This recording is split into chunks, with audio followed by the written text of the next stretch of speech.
नमस्कार दोस्तों, स्वागत है आप सभी का आपके अपने YouTube चैनल रिटेल अड्डा में। चैनल पर नए हैं तो सब्सक्राइब कर लें और बेल आइकन को प्रेस कर दीजिएगा ताकि वीडियो की नोटिफिकेशन आप तक पहुंचती रहे। तो देखिए, आज एक बहुत ही ब्रूटल डे था। आप अगर आपके पास ये सारी कंपनियां थीं आपके पोर्टफोलियो में तो आपको डेफिनेटली एक हैवी लॉस यहाँ पे देखने को मिल रहा होगा। और बहुत लोग देखिए अच्छा खासा वेटेज रखते हैं इस सारी कंपनियों में।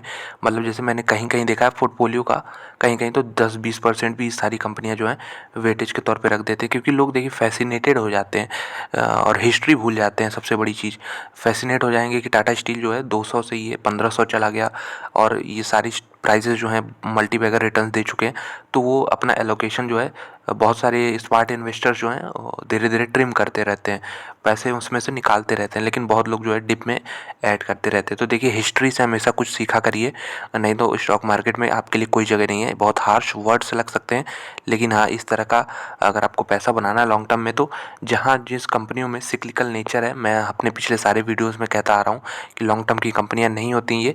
आपको इसमें सिर्फ इस तरह का अपॉर्चुनिटी ढूंढना होगा कि 10-15 साल बाद यहाँ आपको मौका मिले, तो उसके बाद फिर कहीं ना कहीं आप यहाँ निकल जाइए। अगर नहीं निकलेंगे, ग्रीड दिखाएंगे ज़्यादा, तो फिर ये वाला पीरियड आपको भी देखना पड़ेगा और फिर पैसे जो हैं 5-6 साल 10 साल जब तक जो कोई नहीं जानता आपका फंस सकता है इसमें। तो ये चीज़ आपको देखना होगा। तो आज क्या हुआ देखिए, डिमांड उम्मीद की जा रही थी कि डिमांड से रिलेटेड नहीं है, लेकिन आज जो इंडियन गवर्नमेंट ने यहाँ पे झटका दिया है, तो उन्होंने देखिए एक्सपोर्ट ड्यूटी लगा दी है 15% की यहाँ पे। और भी सारे प्रोडक्ट्स हैं, जैसे आयरन ओर पे लगाया है और आयरन पैलेट्स होते हैं उनमें भी लगाया। तो बहुत वेरियस कंपनियां जो इन सब चीज़ों में ऑपरेट करती हैं उनको सीधे सीधे यहाँ नुकसान देखने को मिल रहा है। तो एक ऐसी भी कंपनी, ऐसा भी एक कह सकते हैं सेक्टर है जिसको इससे फ़ायदा हो रहा है। आप टाटा स्टील देखिए आज कितना बंद हुआ है, 1022 के आसपास, और 12% डाउन है। आप टाटा स्टील को इतनी बड़ी फॉल में पहले तो नहीं देखे होंगे जल्दी। JSW देख सकते हैं 13% डाउन है। Jindal steel and power 17-18% down है। ये एक मिड कैप नाम है, इसलिए यहाँ पे ज़्यादा बीटिंग देखने को मिल रही है लोगों, क्योंकि कंपनियों को यहाँ पे इन्वेस्टर्स को डाउट है कि इनको सबसे ज़्यादा यहाँ पे इफेक्ट पड़ने वाला है। SAIL steel authority of India cheap company होने के बावजूद इसमें देख सकते हैं 11% की गिरावट। और हाँ, कुछ कंपनियाँ ऐसी भी हैं जो बहुत अननोन होंगी, तो जैसे गोदावरी पावर है, आप देख सकते हैं शारदा एनर्जी और श्याम मेटेलिक्स। तो श्याम मेटेलिक्स के नंबर्स भी बहुत अच्छे नहीं थे और ये इस न्यूज़ की वजह से ऐसा लग रहा है कि इनके जो प्रॉफिट्स मार्जिन है इस पर असर पड़ने वाले हैं। तो देखिए, बहुत समय से मैं कहूँगा पिछले 1-1.5 साल से ये कंपनियां काफ़ी बड़े बड़े प्रॉफिट जनरेट कर रही हैं। और किसके कॉस्ट पे? आप अगर इन सारी कंपनियों को एक साइड रखें और बाकी यूनिवर्स मैन्युफैक्चरिंग कंपनीज़ को एक साइड रखें, तो उनका जो मैन्युफैक्चरिंग कंपनीज़ थी, इसको हम ऐसे समझते हैं जैसे ये सारी कंपनियां एक साइड हैं और दूसरी तरफ हमारी कौन सी है, मैन्युफैक्चरिंग कंपनियां। इसमें छोटे बिजनेसेस भी हैं, बड़े बिजनेसेस भी हैं। तो इनको जो रॉ मटेरियल, मतलब इनका क्या था, स्टील प्रोडक्ट ही यहाँ से लेते थे, उठाते थे। तो स्टील प्राइजेस इतने ज़्यादा थे, आयरन पैलेट्स के प्राइजेस इतने ज़्यादा थे कि इनका जो कॉस्ट यहाँ पे जाता था मैन्युफैक्चरिंग में, चाहे जो भी इंडस्ट्री उठा लें, वो काफ़ी हाई चला जाता था। इसकी वजह से इनको प्रॉब्लम देखने को मिल रही थी और इधर ये खूब मोटा मोटा पैसा बना रहे थे और इसमें बिल्कुल कोई रोक टोक नहीं थी। और कुछ लोग तो कंपैरिजन करने लगे थे कि टाटा स्टील ने इतना प्रॉफिट जनरेट किया इस साल में जो कि TCS के प्रॉफिट के बराबर है। तो ये सुन के हंसी आती कि ये सब सिक्लिकल नेचर है, आज जनरेट कर लिया लेकिन कल TCS को उससे ज़्यादा जनरेट करेगी, टाटा स्टील का ये मैक्सिमम हो सकता है प्रॉफिट। तो ये चीज़ मैं बार बार बताता हूँ। और तो इनके लिए प्रॉब्लम थी, मैन्युफैक्चरिंग कंपनियां जो छोटी बड़ी कंपनियां सारे परेशान थी। अब इनको थोड़ी राहत मिल सकती है। बाकी सारी कंपनियों के जो है प्रॉफिट जो है डेफिनेटली धीरे धीरे अब कम होने चाहिए। तो देखिए, एक सेक्टर ऐसा भी है जिसको इससे फ़ायदा होने वाला है और वो सेक्टर कौन सा है? जी हाँ, ऑटोमोबाइल सेक्टर है। तो कैसे देख सकते हैं, मारुति सुजुकी आज 4% ऊपर है। यहाँ पे टाटा मोटर्स तो बिल्कुल फ्लैट है, साथ में महिंद्रा देख सकते हैं 4% ऊपर है और आयशा मोटर भी ऊपर था पहले, अब पता नहीं। लेकिन एक चीज़ तो क्लियर है, इन सारी कंपनियों को इससे फ़ायदा हो रहा है। और फ़ायदा कैसे हो रहा है आप खुद सोचिए। 2 डिसीजन लिए गए हैं वीकेंड के दौरान। पहला तो होगा यहाँ पे फ्यूल, जो टैक्स रेट कम किए हैं फ्यूल के, तो उसमें जो गाड़ियों का यहाँ पे कंजम्पशन है, हम कह सकते हैं कि लोग ज़्यादा अब कर सकते हैं। हालांकि एक सेंटिमेंटल इफेक्ट ही होता है, लेकिन जो मेजर कारण है, पॉइंट नंबर 2 पे ध्यान दीजिएगा। ये सारी कंपनियां जो कार बनाती हैं, इसका रॉ मटेरियल क्या है? स्टील है। स्टील कहाँ से लेते हैं? ये टाटा स्टील, JSW स्टील, इन सारी कंपनियों से लेते हैं। तो अब इनको ये थोड़ा सस्ता मिल सकता है, जिसकी वजह से इनका इनपुट जो इन्फ्लेशन आ रहा था इनपुट कॉस्ट पे, वो कम असर दिखाने को यहाँ पे पड़ेगा। तो इसलिए मैं कह रहा हूँ इन सारी कंपनियों को फ़ायदा हो सकता है। आप देखते हैं कि जो Q1 के नतीजे आते हैं उसमें ये सारी कंपनियां जो है ये सब टैरिफ बढ़ने के बाद, एक्सपोर्ट ड्यूटी बढ़ने के बाद किस प्रकार का परफॉर्मेंस करती हैं। स्पेशली ये जो बड़े बड़े नाम है टाटा स्टील, JSW और सेल की बात कर लें तो ये सारी बड़ी कंपनियां हैं, इनका कैसा असर पड़ता है ये हमें देखना होगा। अभी फ़िलहाल के लिए शॉर्ट टर्म में हम देख सकते हैं बहुत ब्रूटल यहाँ पे सेल ऑफ देखने को मिला है और कारण यही है कि मार्केट ने यहाँ पे पनिशमेंट दिया है कि इनके जो प्रॉफिट्स हैं वो कहीं ना कहीं पीक अब लग सकते हैं, अब धीरे धीरे प्रॉफिट्स कम हो सकते हैं। देखिए हिस्ट्री से हमेशा सीखना चाहिए और मैं किस हिस्ट्री की बात, तो मैं इसी हिस्ट्री की बात कर रहा हूँ। ये टाटा स्टील का 1995 से आपके सामने चार्ट खोल रखा हूँ, 1995 से। तो क्या कौन सी हिस्ट्री ये देख सकते हैं, बिल्कुल कंसोलिडेशन फेज, इसके पूरे हिस्ट्री को हम नज़र डालते हैं। ये रैली बनी पहली, उसके बाद फिर 2008 का क्राइसिस आया और जो भी क्राइसिस आया सारी कंपनियां उसके बाद रिकवर भी तो हो गई। अगर अच्छी कंपनी होती, ये सिक्लिकल नेचर की नहीं होती तो ये बिल्कुल इस तरह यहाँ पे जाती है आज।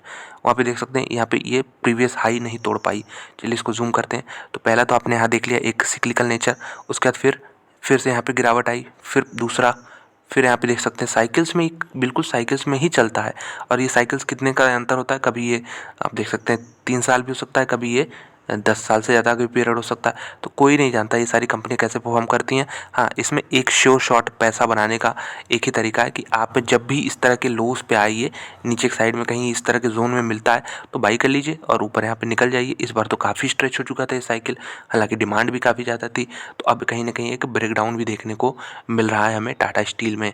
अगर ये चीज़ कंटिन्यू होता है तो और भी नीचे ये लेवल्स आप देख सकते हैं 800 तक भी जा सकता है, इसमें मैं सरप्राइज़ हूँगा नहीं। और असली लेवल बात करें तो ये 740 तक मेरा इसमें टारगेट बनता रहेगा। 740 आज नहीं तो कल ये आना ही है टाटा स्टील में।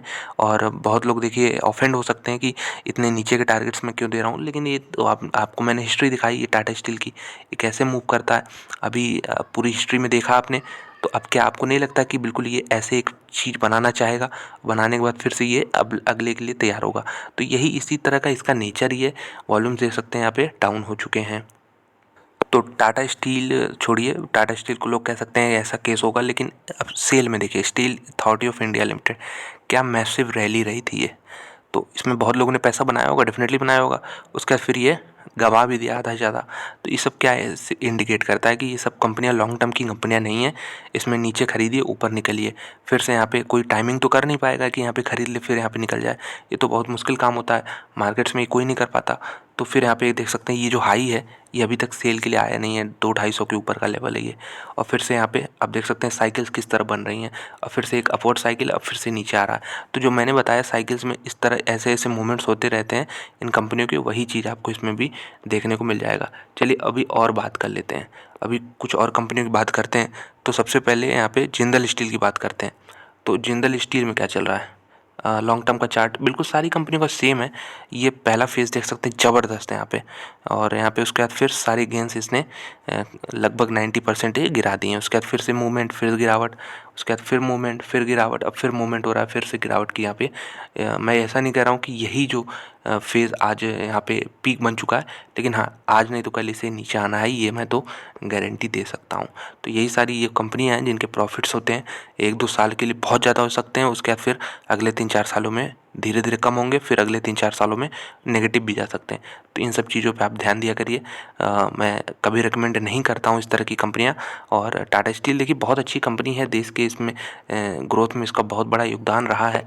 लेकिन अगर आपको इन्वेस्टमेंट के तौर पे अगर चुनना हो तो डेफिनेटली आप इसे ऐसे लेवल पे चुनना चाहेंगे जहाँ आपके पास कंफर्ट रहे। आप इसको 200, 300, 400 पे ख़रीदना चाहेंगे कि आप बताइए इसको 1300, 1400 पे ख़रीदना चाहेंगे, जब आपके पास मालूम है आपको कि यहाँ से बढ़ने का कोई स्कोप ज़्यादा दिखता नहीं, कंपनी कितना प्रॉफिट जनरेट कर लेगी बताइए। तो इस सब चीज़ों में आप थोड़ा ध्यान दिया करिए। इस चैनल से जुड़े रहेंगे रिटेल अड्डा से, तो आपको इस तरह के देखिए वीडियोस टाइम टू टाइम मैं डालता रहता हूँ, और इसमें आपको बिल्कुल पता चलता रहेगा सारे अपडेट्स। तो वीडियो देखने के लिए दोस्तों बहुत बहुत धन्यवाद। अच्छी लगी लाइक कर दें, चैनल में सब्सक्राइब कर दें और इस वीडियो को शेयर भी कर दें, ताकि बहुत लोग यहाँ पे जो इन कंपनियों के इन्वेस्टमेंट रखते हैं उनको ये पता चल सके कि ये सारी लॉन्ग टर्म की कंपनियाँ नहीं हैं। और यहाँ पे अच्छा तो यही होगा जब आप यहाँ पे ट्रेलिंग स्टॉप लॉस लगा के चलें, या फिर यहाँ पे अच्छे खासे जब ऊपर के आपको दाम मिल रहे हो, अच्छा खासा प्रॉफिट मिल रहा हो, तो थोड़ा थोड़ा बुक करते रहिए। ये भी एक अच्छा अप्रोच हो सकता है इन सारी कंपनियों में। तो दोस्तों मिलते हैं आपसे अगले वीडियो में, धन्यवाद।